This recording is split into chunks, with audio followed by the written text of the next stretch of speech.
Welcome. This is Anissa Avon, and I am the CEO of Turnkey Coaching and Development Solutions. I want to thank you for joining us today. Our webinar today is about becoming a competent conflict manager. And before we begin, I want to make sure that you know how to reach me.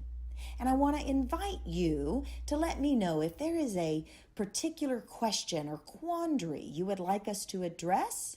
Let me know by reaching out to me at leader@turnkeycoachingsolutions.com or giving us a call at 281-469-4244. I want to hear from you, and we want to make sure that these webinars really meet your needs. Marc is a senior organizational development behavioral consultant. He has more than, am I saying this right, 25 years in the space. He is the adjunct faculty for a number of universities in the Winter Park, Florida, and surrounding areas. He has a pretty unique background when it comes to hands-on performance improvement training and development programs, everything from change management programs to organizational development consulting and training. He has worked with frontline supervisors all the way up to the C-suite in supporting them in competency development, and in this case we're going to talk today about conflict competency development. And Marc, what can you tell us about yourself that capitalizes why this is an important topic for you? What makes you the expert in conflict management and conflict competency? Well, I'm glad you asked, Anissa. I'm a marriage and family therapist. Enough said, right? I deal with conflict with marital couples all the time. Who else in their right mind would like conflict? I must not always be in my right mind, and that's why I became a therapist and also in this field. But no, seriously, years ago when I was working on a campus, the HR department asked me if I wanted to work and get trained in mediation. And so I took the training, and I was called upon many times to address conflicts at the university and the college. I guess I became a born-again mediator. The process, I think, yields many deeper engagements with other groups for team development and strategic planning. And so, for example, I might work with one particular partnership that was struggling, but that would yield into maybe working with an entire team, maybe doing planning for that because the team was kind of regressed on their development. And I just love this work because it enhances not only my own self-awareness, but the awareness of others, the self-awareness of leaders and managers, and it's a really tough business, it's a tough challenge. As Urian Fisher said, conflict is a growth industry. We all are impacted by it. For sure. I think that this conversation around a conflict-capable leader can be drilled down to every single need for leadership development competency, with the exception of the business acumen fundamentals, the finance fundamentals, the risk analysis fundamentals, and the business acumen piece. All other interpersonal effectiveness skills come down to how a person manages their ability to influence others and their ability to manage differences of opinions and have influence over others where they don't have specifically, say, direct accountability. The old command and control style leadership we know is no longer working with our younger generations, not that it actually ever really worked fully. And as we get into becoming a conflict-capable leader, one of the things that we're hoping to answer today is, for our audience, we assumed, and we've jumped right into a specific model that we hope you guys are going to be able to take back and leverage with your team. We're not going to spend a lot of time on how important it is to understand the costs of unresolved conflict in the workplace. We're going to jump right into making the assumption that folks on the call already know that these costs come in the form of lost productivity as managers, as managers attempt to address conflict ineffectively. The costs come from employees skipping work or calling in sick or working less effectively, or in our high turnover industries, or deciding to take their skills elsewhere in response of a toxic work environment that drills down to conflict in the workplace. We also know that costs associated with conflict come in the form of lost customers and business, and in the extreme, litigation costs from employment disputes. And in some of the research that I did in preparations for this, one of the things that struck me as amazing, Marc, was that of all the competencies that could have one of the most effective or impactful influences on the bottom line, the ability to manage conflict and resolving, moving a toxic workplace into a more positive, productive place where conflict is not looked at as negative, but is something that is understood to be a foundation for growth. I see the ability for HR leaders to support their employees in becoming more conflict competent, conflict capable, as probably one of the largest reducible, conflict, how am I trying to say this? So if conflict is has a significant impact on our bottom line, then implementing development programs that give people the ability to manage conflict can have a significant impact on the bottom line in reducing those costs associated with toxic workplace. Absolutely. So what I'd like to share is just this one assessment that I use that we're going to talk a little bit about today, but it's one of many, and there's so many good tools out there to manage conflict for HR directors and managers, but I want to use this one to see how you could operationalize it today. And I like it because there's 5 different modes, and you can begin to understand how to make yourself better right away, how to help managers and leaders in your organization use a system or a process to be more successful in that. So among all the different assessments that are out there, this is simply one that I like to use. Excellent. We have a poll. So what we'd like to do is, and the poll is, how would you characterize your own organization's overall conflict culture? And so you have an option to choose one of the following. We really want to see kind of what you have, what's represented in your culture for the most part. I have a sense of maybe what that would be, but not sure how you feel or what's going to come out, so it'd be interesting for us. Absolutely. And so the poll being, how would you categorize your organization's overall conflict culture? Would you say that your organization is competitive, or collaborative, or compromising, or avoidant? It's a new word for avoidance, or accommodating. I have to apologize for the mistakes there. It has to do with the fact that I failed to enter the polls until a few minutes prior, so I'm not surprised that my fat fingers prevented the spelling from being perfect. We'll see what the other polls look like. Hopefully they're still about conflict culture.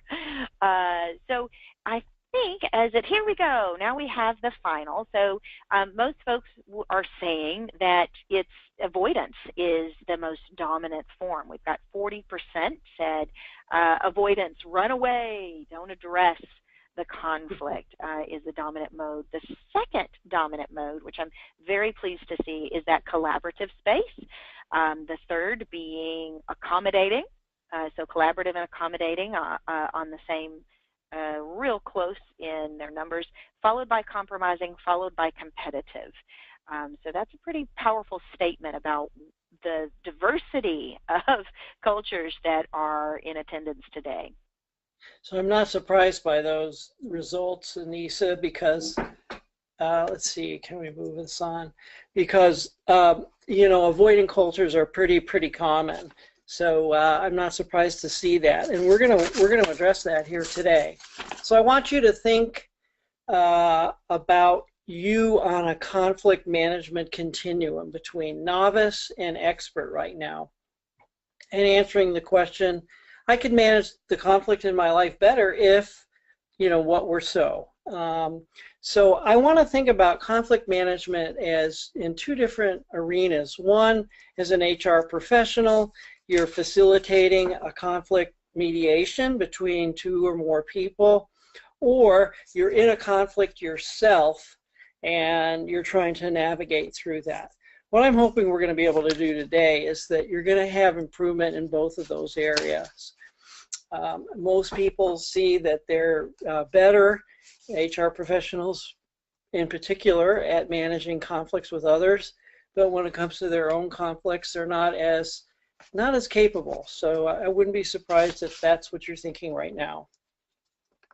What's interesting about that question is that the research shows that somewhere between 60 and 80% of all difficulties in an organization stem from strained relationships between employees, not from deficits in the individual employee's skill set or their motivation, but in strained relationships. So if we think about this continuum, I find it interesting that even as I consider my own, where am I in my conflict management competency scale? And there are times when I'm an expert and times when my 16-year-old does what she does that I think, holy cow, no one would ever know that I've worked on myself because I'm a novice. Is that a fair statement for most of us, depending on the situation? Our skill sets go right out the window? I would agree with that. Yeah, it depends on the circumstance and the situation as to whether we're expert or not and how much experience we have been involved in a particularly conflict management experience or a unique situation. Are you getting any comments, Anissa, from folks? Yeah, not yet, but what I'll do is I'll be sure to interrupt you as we go should comments come in. All right, great.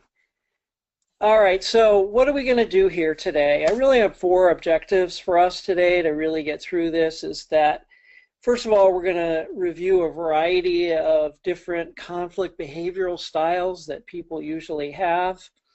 You're going to be able to today identify your own and other styles, and then learn appropriate when to use the particular style in which situation, which is best for which situation. So you have more or less a template to be able to be successful by using all 5 of these. And then at the end, I want to describe a practical sequence that will help you as a system or process to become a successful conflict manager. Okay, so to that end, I want you to be thinking right now about yourself. You're going to answer, I want you to think about yourself. I want you to answer each one of the 5 styles when we get to them on where you think you rank them, 1 to 5. 1 would be the one that I use the most, 5 the one I use the least.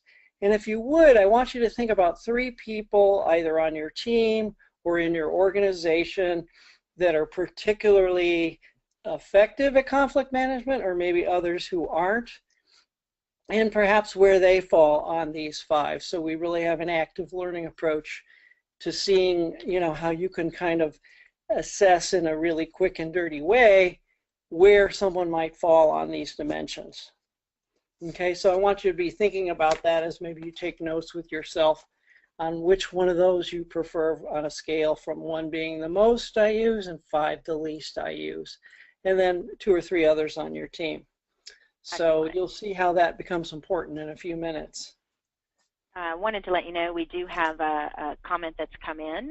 Pamela Sherman, thank you for writing in. She's written, I think a lot of it has to do with a person's ability to self-manage and go into productive behavior even when they are triggered emotionally. The amygdala reacts in 0.85 milliseconds, making it difficult to think straight or respond instead of react.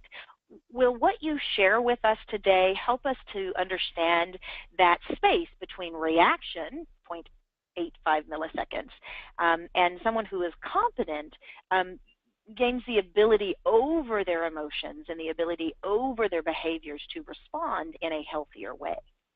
Yes, and really I'm going to spend time close to the end on why, avoidance has a bad rap. And frankly, some of the avoidance strategies and tactics that you can use really help you when your amygdala has been hijacked. And so we're going to talk about the usefulness of avoidance and how it's an important step in the process of conflict management. And this is what I teach most of everybody I work with, because the avoidance then becomes a tool for self-management. And there are certain techniques and tips that we can talk about when we get to that point. Absolutely. Very, very important question. Thank you. All right, so what is conflict and how do you approach it?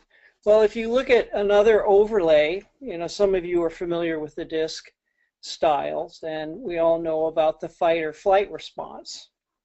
Well, and there are other systems of personality and behavioral styles too that we can think about and how they overlay with the fight or flight response.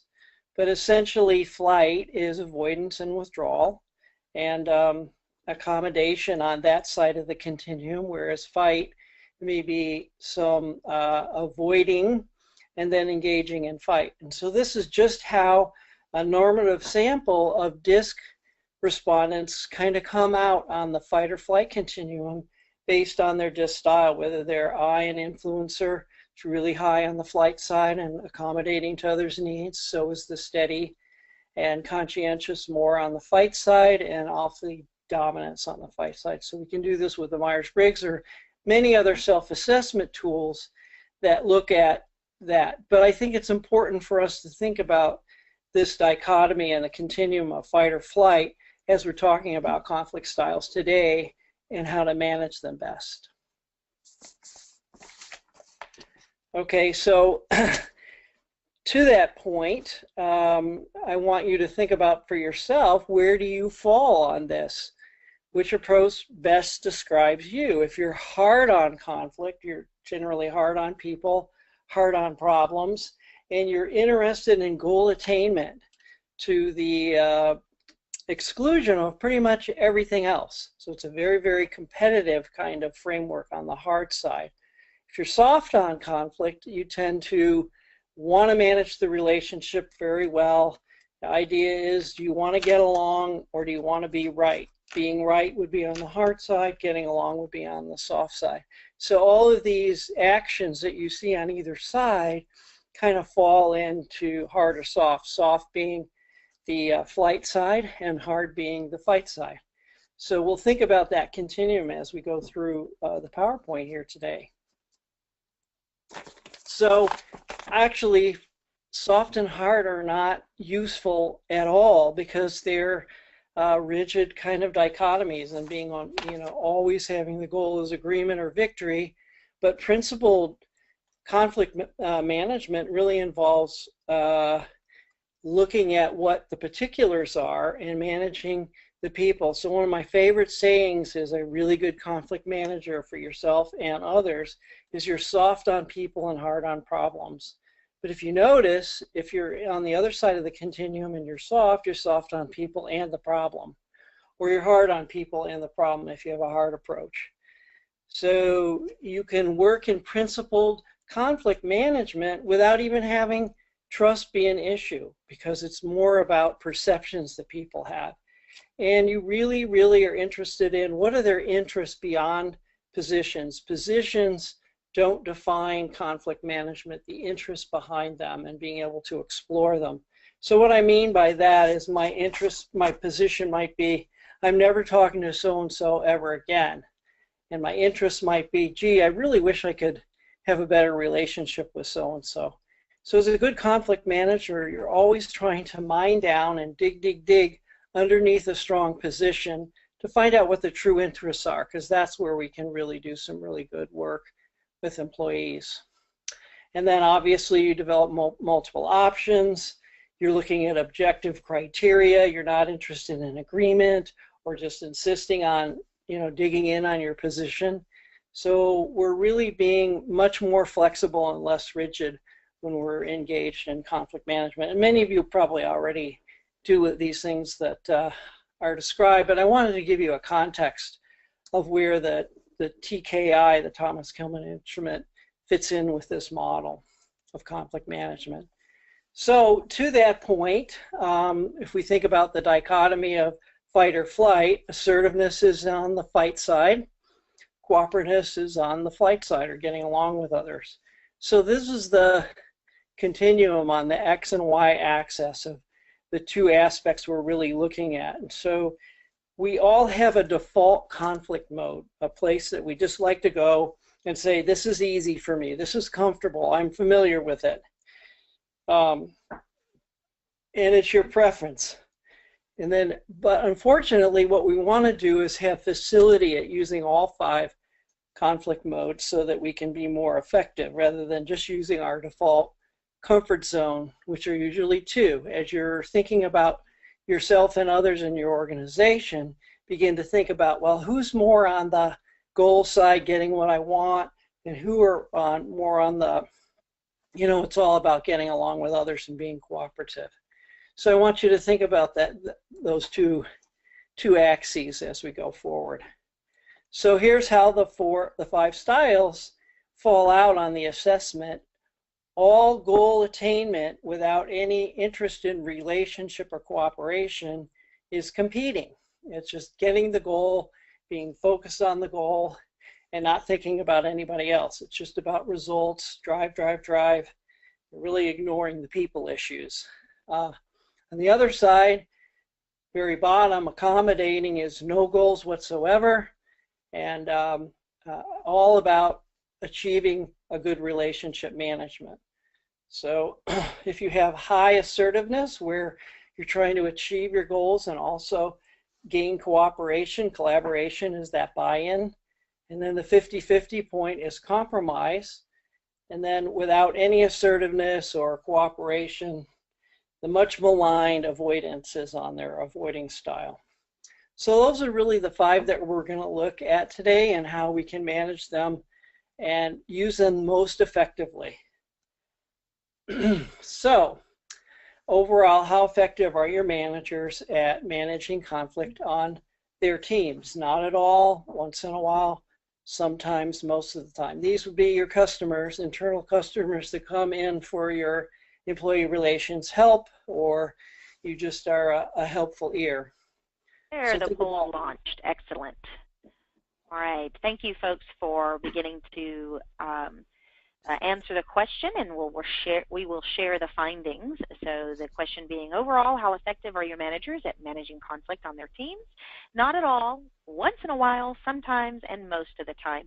So Marc, in your day-to-day work in working in mediation between employees and supervisors, or coaching around conflict, what would you say is the overall consensus with your clients and the companies that you work with? Well, frankly, yeah, that's how it kind of plays itself out. Is sometimes people are good once in a while, and most of the time, sometimes it's 63%.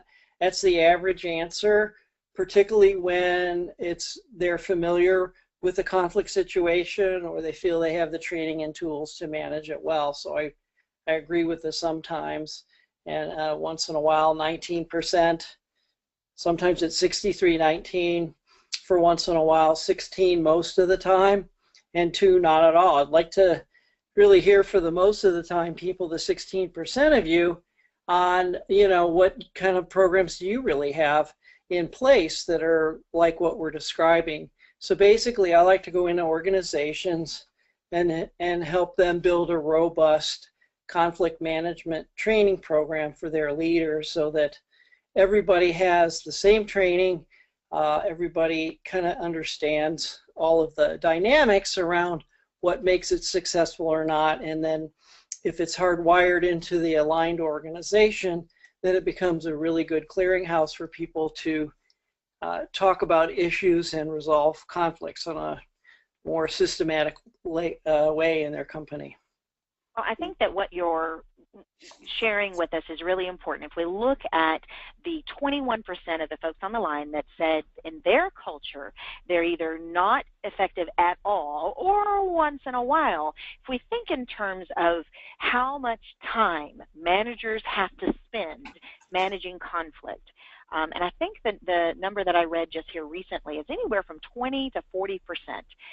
So we hire our managers to get results, to get things done. But if they are literally spending anywhere from, on average, 1 to 2 days a week, full time, managing conflict, and if that's the average, what happens to the companies that, the 21% on our call here, where they don't manage conflict well at all, and you have a systemic problem? How does this model support clients in, I don't know, being more systemic in their approach to conflict management, or developing a culture that accepts personal accountability for how they manage conflict? And I think one of the things we really like to do is to have people go through simulations where they get real comfortable with giving and receiving peer feedback in leadership groups that we use. And so in that simulation, if you're able to do that with your peers and you have some success experiences, then for those who are more on the accommodating side, get a little more skilled at being able to be assertive and share things that are important to share with someone if they have a blind spot or a gray spot in terms of how their behavior is affecting other people. So I love using that because it's a hands-on, skill-based learning experience to overcome trepidation and concerns and worries about whether you're going to be able to do it well enough. So when I find leaders and managers getting really much more comfortable with giving and receiving feedback, it's a game changer for them, because then they're practicing in a simulated environment, and then it becomes much more possible for them to be successful when it comes for the time where they'll really need to use the skills in a tense situation.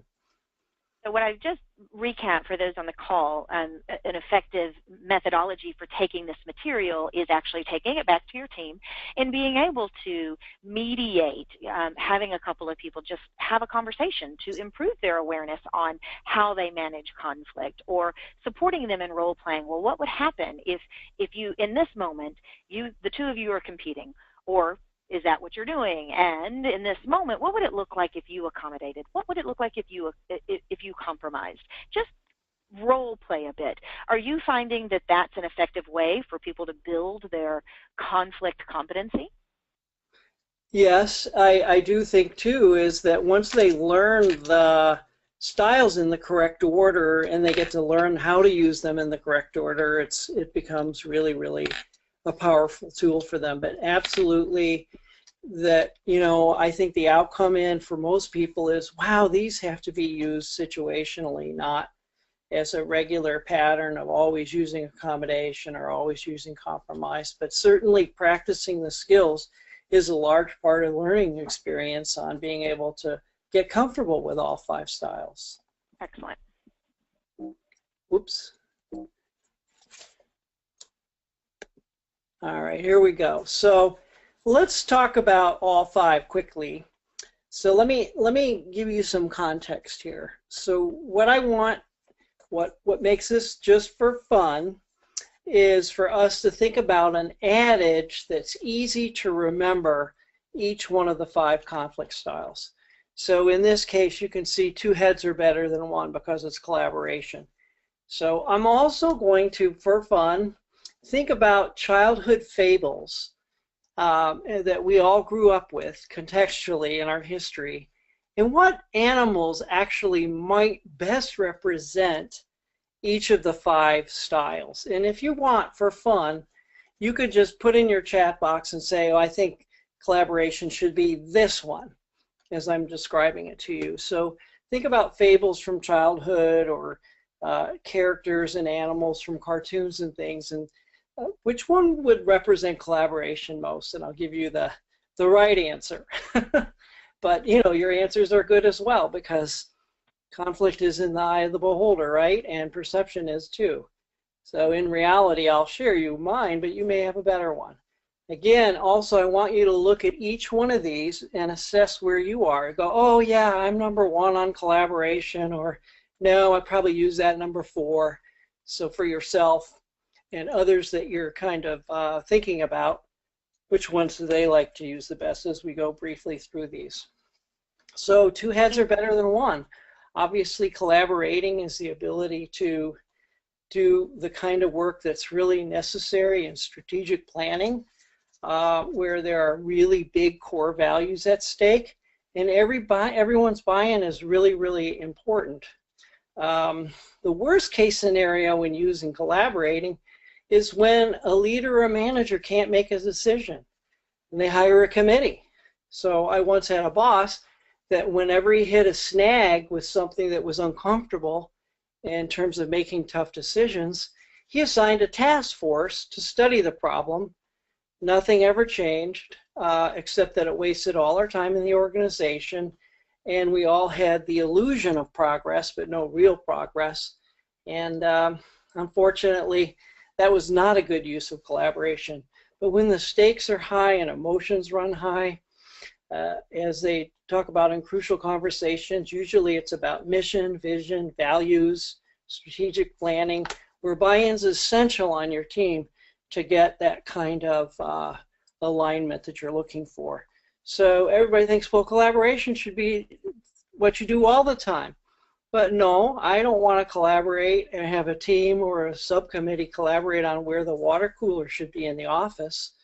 So we need to be thinking about when's the appropriate context for collaboration. And it says here, it's more about integrating solutions and ideas and merging things and enhancing relationships. So it should only be used in that capacity, not when we have to maybe do something, make a quick decision, for example. So it's the ability to listen, identifying concerns, getting agreement, and looking for consensus. Consensus is not always good in some cases because we can be wasting valuable time. But on high value items that requires all of our commitment together as a team is very important to have strong collaboration skills. So again, think of this as this number 1 for you, 2, 3, 4, or 5 in your order of preference, and others you're thinking about. Anybody have any thoughts on the animal it ought to be? Yes. Faye Dyer, thanks for typing in. She wrote in the wise owl. That's it. 2 points. You get. That's awesome. You're probably going to get all of them right because you already know this, right? That's good. It's absolutely right. The wise owl. But you know, it's used in very deliberative in processes that involve the necessity for collaborating. Great. Awesome. 2 points. Okay. Compromising is kind of half goals, half cooperation. So I like the adage, let's make a deal. Monty Hall from the TV show. You can get door number 1 or door number 2 for those of you who are my age. But the idea here is that you have to make a deal. You have to choose between one transaction or another. Really appropriate for task assignment, working between departments. They say, for example, IT and marketing.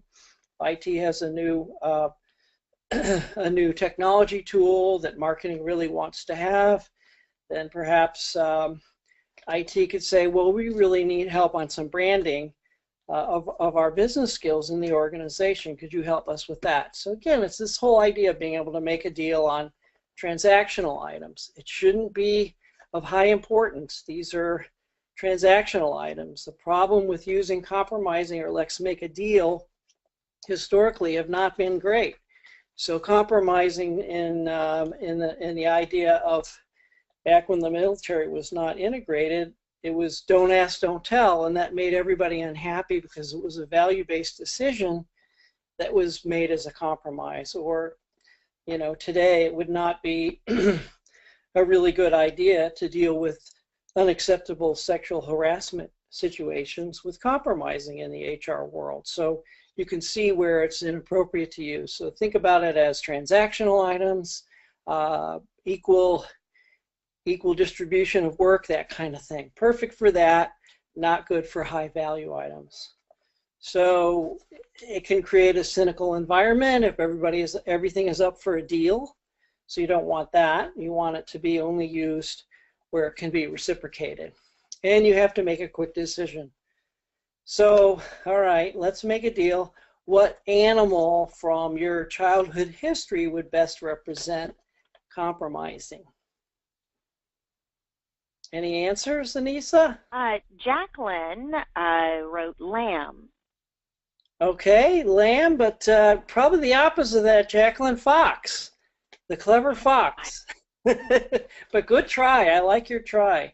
Love to hear what your rationale was, but I like that.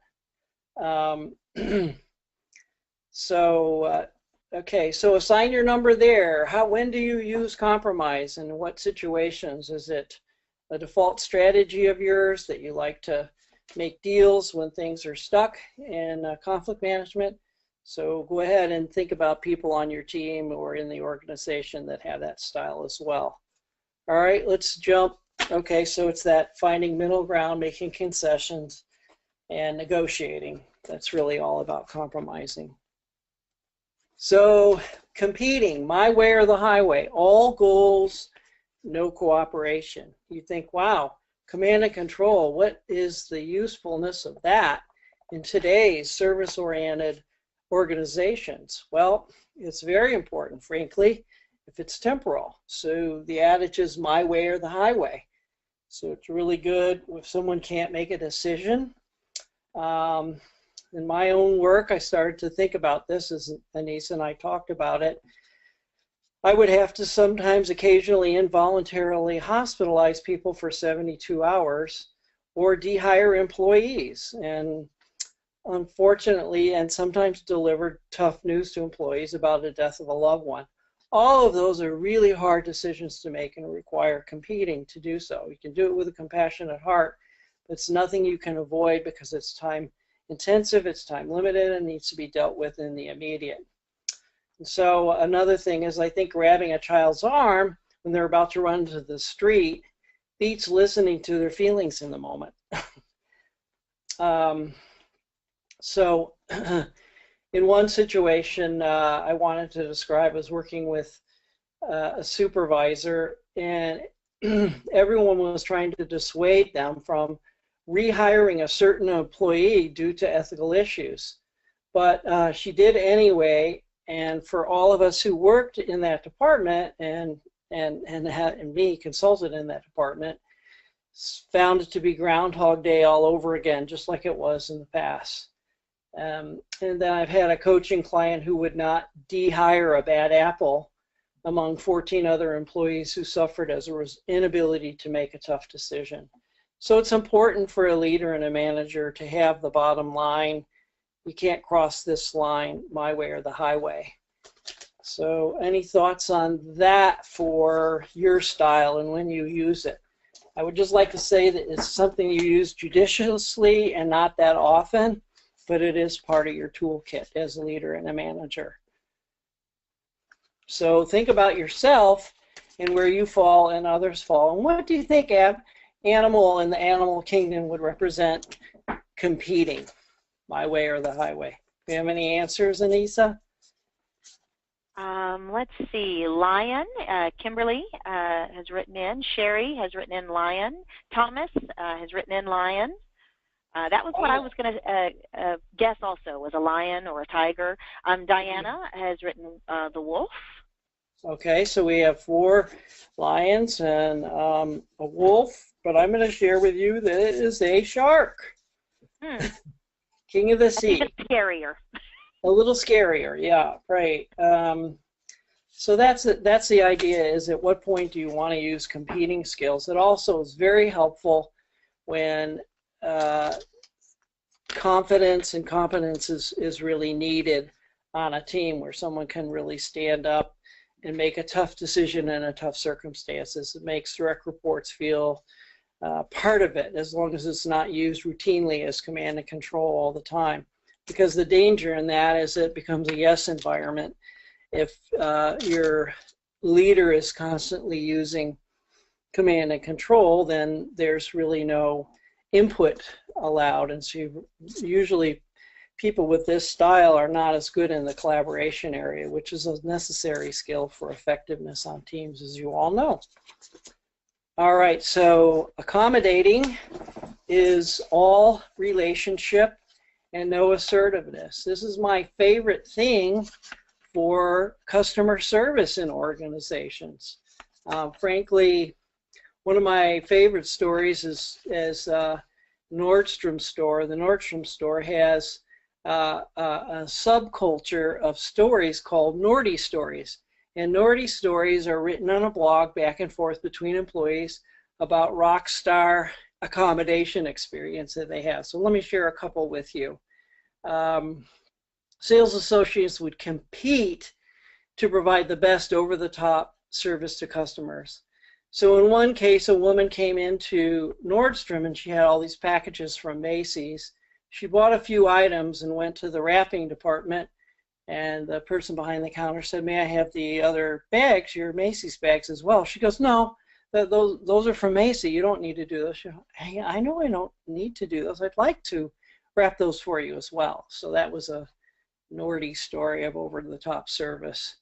Another example, it was rather slow on a snowy day in a Nordstrom store, and one sales associate was not busy. The other was taking care of this person's needs, and she was buying a lot of stuff. So the one associate, "May I have your keys to your car?"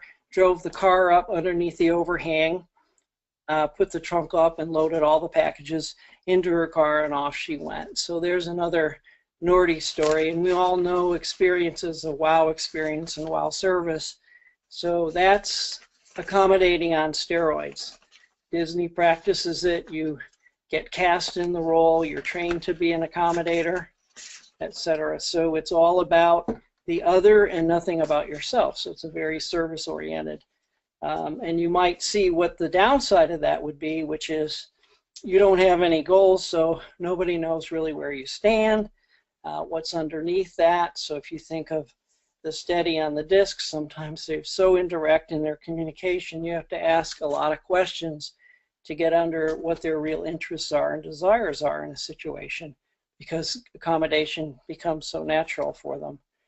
So these are all the things that make you great for service recovery. When someone's angry, being able to talk them down off the ledge, relax them, let them know you're going to take care of their problem. That's all the accommodation skills. So in the proper context, I think accommodation is key.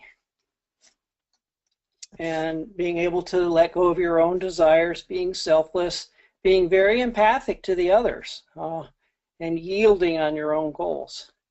Anissa, do you have you had some examples of good accommodating in your career?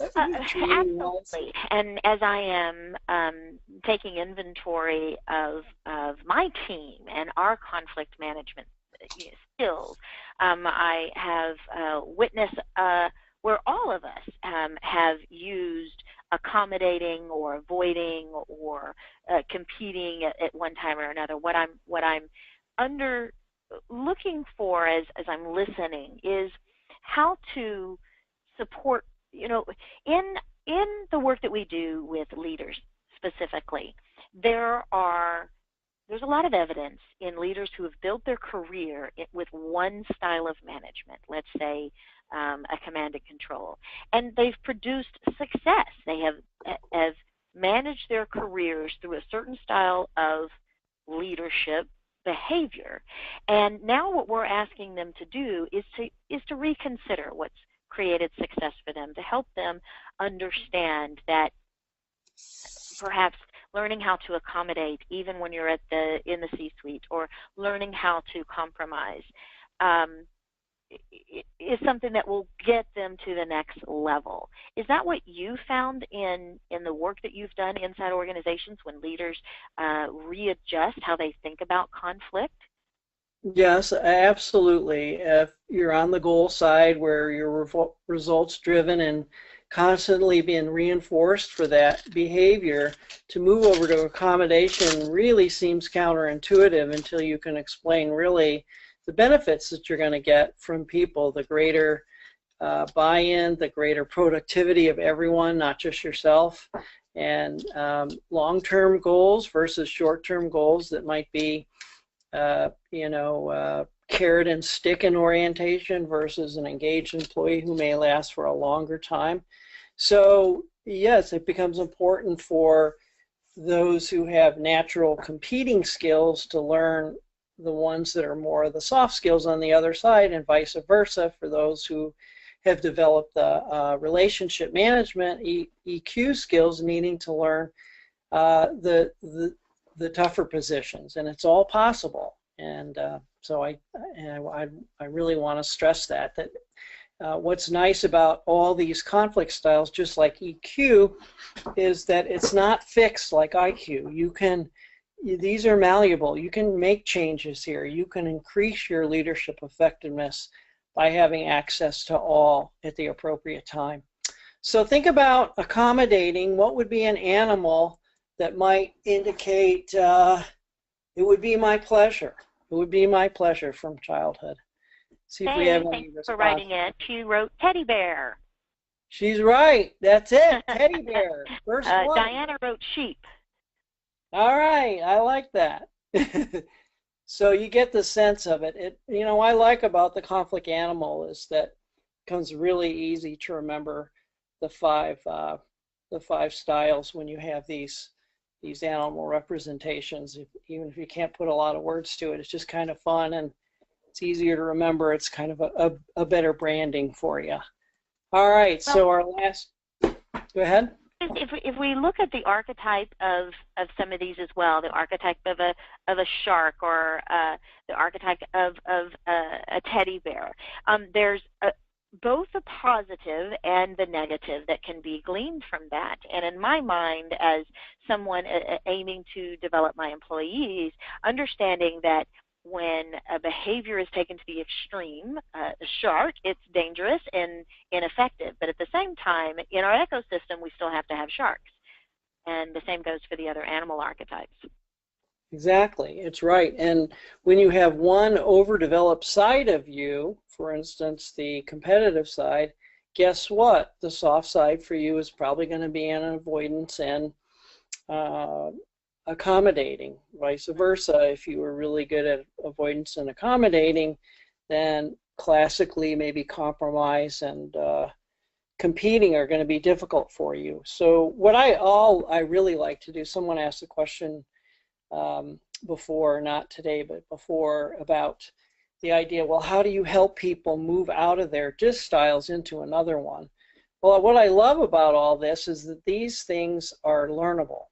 So I love to match up someone with a competing preference and a compromise preference with someone with an avoiding preference or an accommodating preference to interview, teach, and learn how to build those skills in each other. So you're actually working with the opposite because it's usually the soft side of either one. So it becomes a really fun activity for HR leaders to do, is to put people who are really different on these styles and to teach and train and coach each other on how they can develop that side. So it's kind of a fun activity. Excellent. All right, being able to withdraw, I'll think about it tomorrow, stepping back. There's obviously no power in it because you're flying under the radar. You're allowing everything to occur around you. So that's the idea of avoidance. You think, well, that's all problematic until you think about the ability sometimes to step back when you're emotionally hijacked is very, very wise. The self-management skills of counting to 10, stepping away, deciding not to have a conversation with someone in that moment, but saying, you know what, I need a timeout. I'm going to go and deal with this. I was once working with a leader who was leading a development effort in a nonprofit. We're in a room together, and his whole team was present. And at one point he goes, I've got to take a break. Mark, can you just go ahead and continue with our conversation? I'll be back in a few minutes. And he left, and he was gone about 15 minutes. He came back, and at the end of the session, I said, what was that all about? How come you just left? He goes, because you taught me that if I lose my composure with my team, I will damage them, perhaps irreparably. And I was so angry that I went to the restroom, I made myself a cup of coffee, I walked around the building and came back in to gain my composure. Brilliant use of avoiding skills in a moment of despair Wow. or emotional hijacking. So what's the wrong way to use avoiding skills? So I love this story. I'll tell you, I was going to lunch with a coaching client who is a finance VP, and he told me something really interesting. He said, I find that most problems, if you ignore them long enough, they will go away and somebody else will take care of them. Well, that's not a good use of avoiding. He's no longer with the organization as a result. So I love avoiding. I teach a lot of tactical skills around what to do if you leave for 1 hour or 24 hours. My favorite story is when people write an email and they think, gosh, you know, I may be hijacked by my amygdala. Maybe I'll put this email in the draft folder. I'm so mad at so-and-so. Just, you know, really want to let them know how I feel. So they leave in the drafts folder. They go away for 24 hours. They come back, open their inbox up, and look in the drafts folder, and they read the email they were about to write, and they go, who is that crazy person? That's not me. It's not how I feel about so-and-so. So being able to sleep on it, come back the next day when you're of right mind is so sensible. So again, you know, I teach a lot of avoiding tactics that are very temporal, no more than a day or two, to help people regain composure. And I think that's the best use of avoiding. You know, people who have avoiding as their primary conflict style after the seminar, they love it because avoiding hasn't been maligned. It has a useful place in the lexicon of conflict management. So that's the way we are with all 5 of these styles when we do our workshops, is everybody gets a sense that there's great value. There's no one better than the other. So that's my favorite. Okay, so if it's, I'll think about it tomorrow to diffuse emotion, to gain a clearer perspective, what animal do you think should represent avoiding? Assign your ranking. What do you have? What kind of animal would be the avoiding animal? They wrote, this one is the turtle. Oh, that person's cheating. They already know all this. We love it. Sherry also said turtle. Thomas says gopher. Pamela says ostrich. Ostrich. Which is what I originally guessed was the ostrich. Let me put my head in the sand. Ostrich comes up as a good archetype. All right, so let me talk about the grand finale. So I'm going to pose to you something that's not at all in this assessment whatsoever, but there's a correct sequencing to go as an HR manager or teaching conflict management. Is that you always start with avoiding, because you never want to be in your wrong mind. You always want to be in a right mind. So avoiding permits you to get into a place where you're really able to have an intelligent, emotionally intelligent conversation with someone. You're not in a space where your emotions may be betraying you. So I always talk about how avoiding is the first. And I was taught this by many, many good teachers, particularly in marital counseling, is, you know, rules of fair fighting. Step away before you say something you're really going to regret.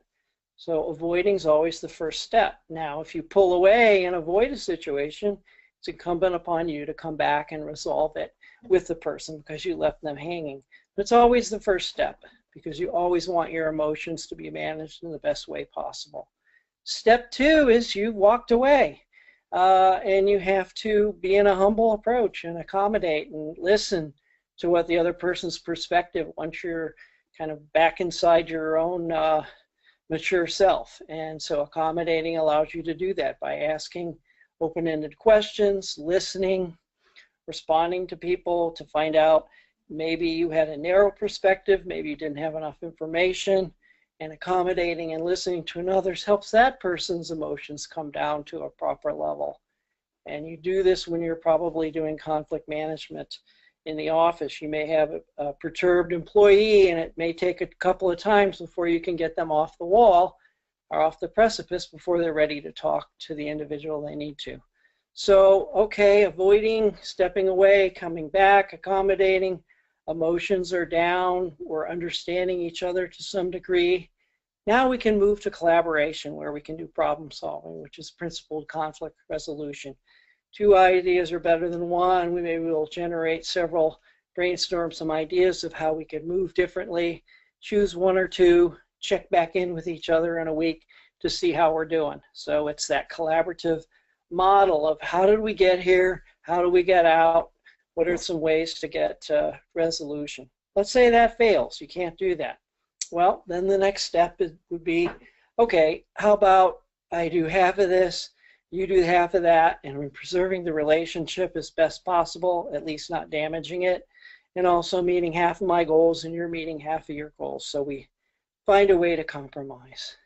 If that fails, very last step is we agree to disagree. It's my way or the highway competing. But notice how that's the last step, not the first step, which is a lot of where conflict management goes south, is someone starts with being, I'm right, you're wrong.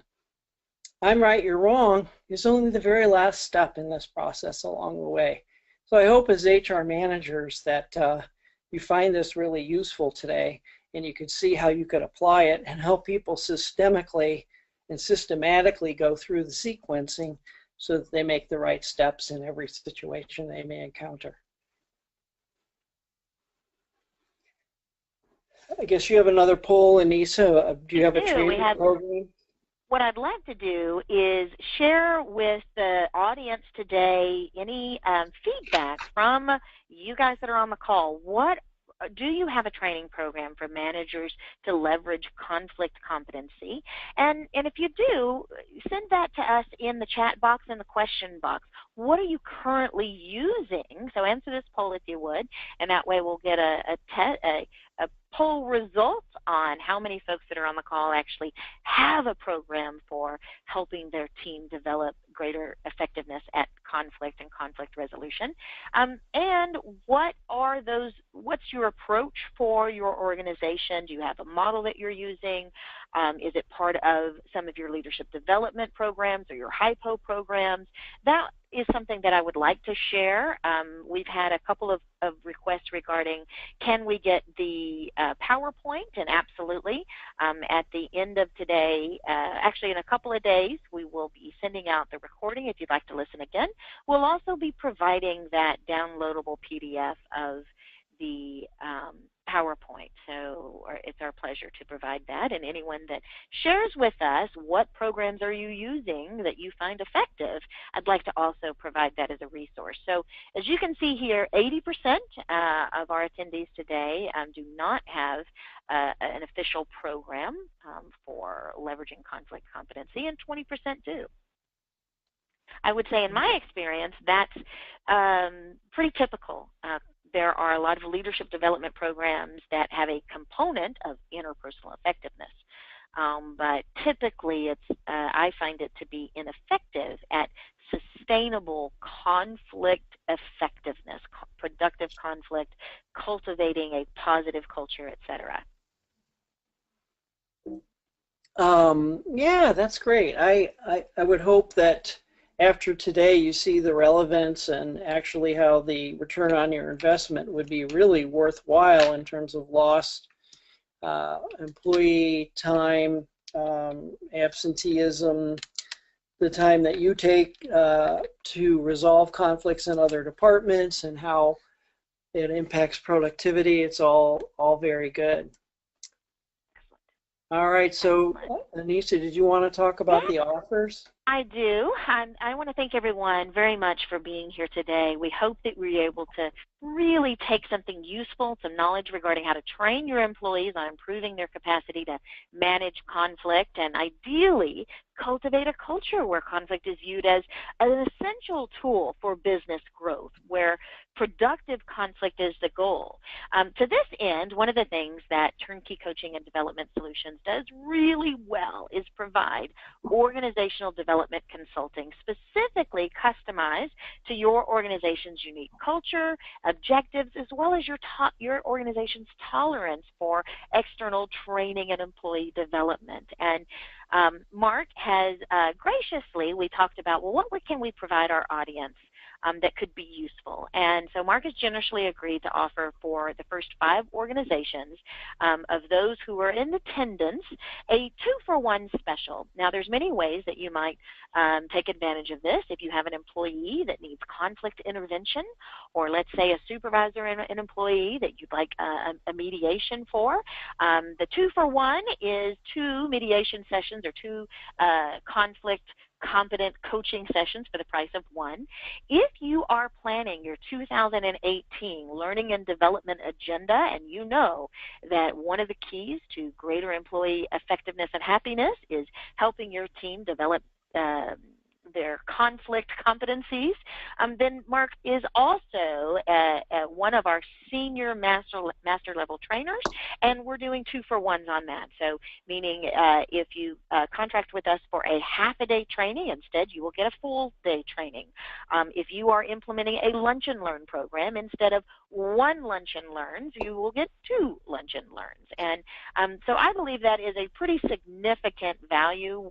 We recognize at Turnkey that part of our work is to build your confidence and trust in us. And so to do that, we will often come up with specials like this that allow you to get to know our work without having the same normal price tag, and yet the value is very high. Another way that we do that is simply providing organizational development consultations. We invite you, if you've attended today, to a no obligation with us organizational development consultation with one of our OD consultants and experts.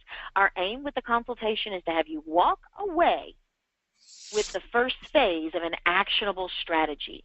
The retail value of that OD consultation is $500, but there is no charge to you, provided you're one of the first 5 that make an appointment for the consultation.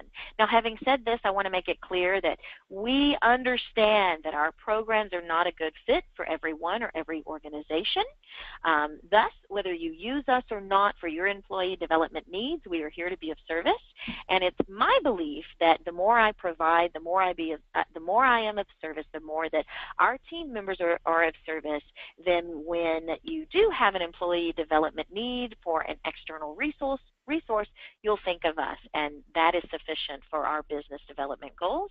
And I also know that we get a lot of referrals, even when we're not right for an organization, by providing our organizational development consulting for free. And so whether it's the conflict competent training or intervention services are something you'd like to explore further, or perhaps you have a 2018 plan for leadership development and you'd just like to talk about best practices, do give us a call. We are happy to be of service. So I know that we've gone a little bit over. I do want to say thank you so much for everyone being here today. Your time with us is so appreciated, and we enjoy every one of these interactions. So thank you. We've gotten a lot, Marc. We're getting a lot of thank you so much. That was very helpful. This was an excellent session. So Marc, as always, your expertise is deeply appreciated and valued. It was fun. Thanks for doing it with me, Anissa. I think we had a good time sharing the information.